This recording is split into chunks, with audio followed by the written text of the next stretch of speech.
নমস্কার, কেমন আছেন আপনারা? আশা করি ভালো আছেন। ভালো থাকুন, সুস্থ থাকুন, এটাই ঠাকুরের কাছে প্রার্থনা করি।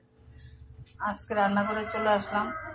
আজকে লচ্ছিম আলু দিয়ে গুদক করব, যেটা পাহাড়িদের খুব প্রিয় খাবার এবং আমরা বাঙালিদের এখন অনেক প্রিয় হয়ে গেছে। খুব খেতে খুব টেস্টি হয়। তার জন্য এখানে গোটা লঙ্কা নিয়েছি, গোটা লঙ্কা লাগে এটার মধ্যে।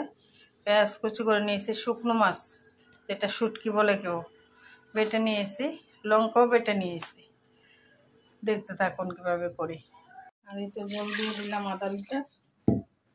এখানে গোটা লঙ্কা দিলাম, সবজিগুলো দিয়ে দিলাম,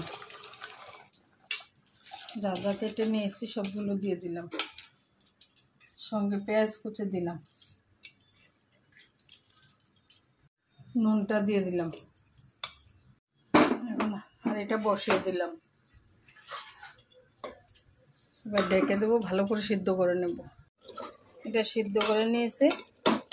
এখন এর মধ্যে শুকনো মাছটা বেটে নিয়েছিলাম, ওটা দিয়ে দেব। এটার মধ্যে তেল হবে না। পেঁয়াজ কুচি করে রেখেছিলাম, ওটাও দিয়ে দিলাম। হলুদ হালকা একটু দেবো, বেশি দেওয়া যায় না, বেশি দিলে ভালো লাগে না খেতে। এখন ভালো করে নেড়ে চেড়ে ঢেকে দেব। ঢেকে দিয়ে আবার কিছুক্ষণ সিদ্ধ করে নেব। হয়ে গেছে, ভালো করে সিদ্ধ করে নিয়েছি। এখন এগুলো ভেঙে দেব, এরকমভাবে ভালো করে ভেঙে দেব। মোদকটা হয়ে গেছে, এখন নামিয়ে নেব।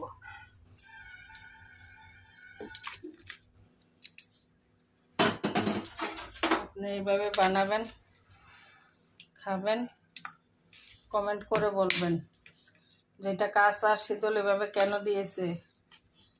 তার কোনো গন্ধ হয় না। সত্যি আপনারা করে খেয়ে দেখবেন, খুব টেস্টি হয়।